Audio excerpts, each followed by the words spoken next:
Pemirsa, mendekati Lebaran Idul Fitri, ketersediaan stok darah di PMI Kabupaten Pali terbilang aman dan berada dalam kondisi normal. PMI Pali terus melakukan pemantauan agar ketersediaan stok darah tidak terganggu. Menjelang Hari Raya Lebaran dan libur panjang beberapa hari ke depan, ketersediaan stok darah di PMI Kabupaten Pali saat ini terpantau aman dan stabil.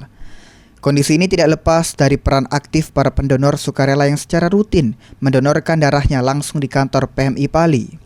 Kesadaran masyarakat untuk membantu sesama melalui donor darah menjadi salah satu faktor penting dalam menjaga ketersediaan stok darah agar tetap mencukupi, terutama menjelang masa libur panjang. Selain melakukan pemantauan stok darah, PMI Kabupaten Pali juga terus menggalakkan kegiatan donor darah secara rutin. Kegiatan ini dilaksanakan melalui kerjasama dengan berbagai instansi pemerintah, perusahaan, organisasi kemasyarakatan, hingga komunitas di wilayah Kabupaten Pali. Ketua PMI Kabupaten Pali, Harun, menyampaikan bahwa ketersediaan stok darah saat ini masih terbilang normal. Meskipun demikian, jumlah pendonor sedikit berkurang seiring bulan puasa.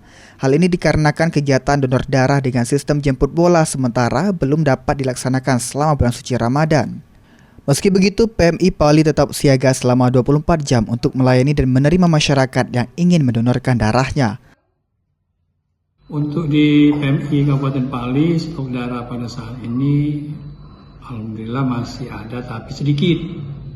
Karena faktor bulan puasa banyak. Kami untuk mengadakan jemput bola kan belum bisa. Dan untuk tiap hari 24 jam PMI Kabupaten Pali siap menerima pasien yang ingin menyumbangkan darah ke kantor PMI. Idam, Paul TV.